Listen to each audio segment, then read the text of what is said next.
Πανάση. Τι είναι ρε γερά? Να σου πω. Τι να μου πει? Λέγε μωρέ γρήγορα, θα μας πάρουν το συσίτιο και θα μας αφήσουν το νεροζούμι. Βάλ' το στην τσέπη και να το διαβάσει στο σπίτι. Τι είναι αυτό? Βρε βάλ' το στην τσέπη. Εδώ. Να το διαβάσεις προσεκτικά.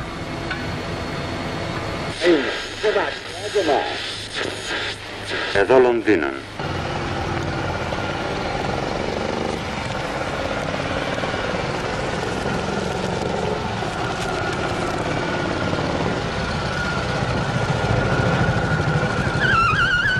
Hey, komm her.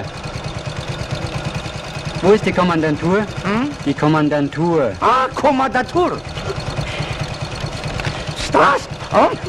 Στρας αριστερά. Δρόμος αριστερά.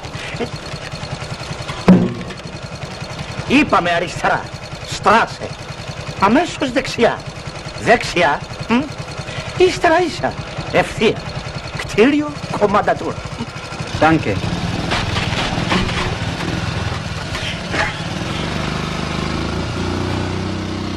Όλοι στην αντίσταση. Όλοι στην αντίσταση. Και τώρα αγαπητοί Έλληνες, σας μεταδίδουν ειδήσεις από τις Τι είναι θέλε και με τρόμαξες? που δεν Έχεις περνάνε φωτιά να μένει? Για να μένει, τι να την κάνεις? Να κάψω κάτι που την με καίει. αναδύναξη φωτογραφίων της ΕΣΠΟ Είναι στη κανείς γωνία άλλος των στο οδών σπίτι? Πανεπιστημίου Ποιος είναι, και μάλλον? Γραμμάτων. Ορίστε. Συνελήφθησαν 8 Έλληνες πατριώτες. Κοίτα φίλε μου, βάζουν στο εργοστάσιο τέτοια πράγματα. Εδώ έχουμε να κάνουμε τρελούς, καταλαβαίνεις. Μάλιστα. Όλοι οι άλλοι είναι τρελοί και εσύ είσαι ο γνωστικός. Μας εργοστάσιο που δουλεύει για τους Γερμανούς παράνομα έντυπα. Κλείστο ραδιόφωνο σε παρακαλώ και δώσ' μου ένα σπίτι. Όταν όμως ο καθηγητής Ακινθινός τέλειωσε το λόγο του με Τι είναι το αυτό? στίχο του παλιού λαϊκού τραγουδιού